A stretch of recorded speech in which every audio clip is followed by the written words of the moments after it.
اور جس کو اللہ نے مال دیا ہے، سال بعد جس مال پر ایک سال گزر جائے اور اس پر کیا ہوتی ہے زکوٰۃ فرض، اور زکوٰۃ کا مال فرمایا جو آدمی زکوٰۃ کا مال یعنی 40واں حصہ 40,000 میں سے 1,000 اللہ کے راستے میں دے دینا، باقی پیسے کیا ہو گئے؟ پاک ہو گئے۔ فرمایا جس مال کی زکوٰۃ نہ دی جائے گی، جس مال کی زکوٰۃ نہ دی جائے گی، وہ مال قیامت والے دن پیارے پیغمبر صلی اللہ علیہ وسلم نے فرمایا کہ وہ سانپ بن کر آدمی کے گلے میں ڈال دیا جائے گا۔ سانپ بنا کر اس کو کیا کر دیا جائے گا؟ آدمی کے گلے میں ڈال دیا جائے گا، اور اللہ نے اس کو 2 منہ دیے ہوں گے، اور دونوں طرف سے آدمی کو وہ ڈنگ مارے گا، اور اللہ نے اس کو زبان دی ہوئی ہوگی، وہ کہے گا انا مالو کا انا کنزو کا، میں تیرا مال ہوں، میں تیرا خزانہ ہوں۔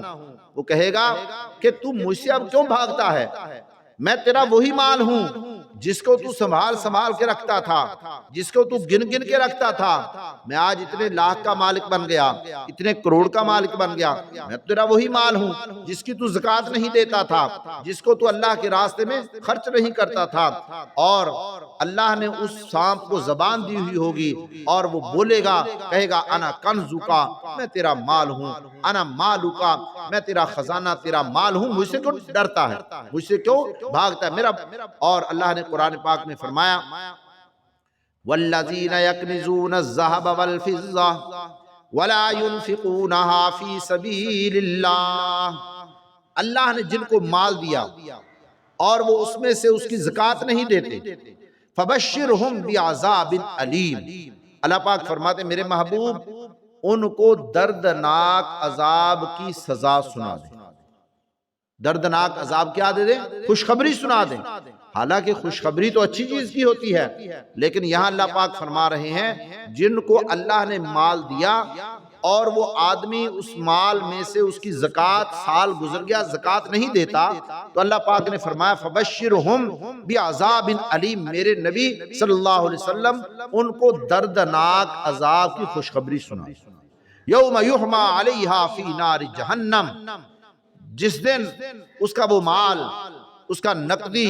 اور سارا اکٹھا کر کے اور گرم کر کے، جیسے کاویہ گرم کیا جاتا ہے،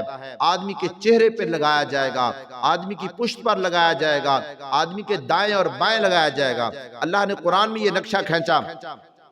یوم یحمیٰ علیہا فی نار جہنم فتکویٰ بہا جباہہم وجنوبہم وظہورہم ھذا ما کنزتم لانفسکم فذوقوا ما کنتم تکنزون۔ اللہ پاک فرماتے ہیں کہ یہ وہی تیرا مال ہے جس کو تو اللہ کے راستے میں نہیں خرچ کرتا تھا، جس کی زکوٰۃ نہیں دیتا تھا، جس کو سنبھال کے رکھتا تھا، اور مال جس کی زکوٰۃ دی جائے وہ مال پاک ہو جاتا ہے، وہ چور چوری نہیں کر سکتا۔ جس مال کی زکوٰۃ دے دی جائے وہ مال ایسا پاک ہو جاتا ہے، ایسا پاک ہو جاتا ہے کہ اس کو چور چوری نہیں کر سکتا، اس کو آگ جلا نہیں سکتی، وہ کسی حادثے پر نہیں لگتا، کسی بیماری پر نہیں لگتا۔ اور جس کے مال کی زکوٰۃ نہ دی جائے وہ کسی حادثے پر بھی لگ سکتا ہے، کسی بیماری پر بھی لگ سکتا ہے، اور وہ چوری بھی ہو سکتا ہے۔ تو اس لیے اللہ نے قرآن پاک میں فرمایا کہ اللہ اگر کسی کو مال دے تو مال کو اللہ کے راستے میں خرچ کرنے والا بھی بنائے۔ اللہ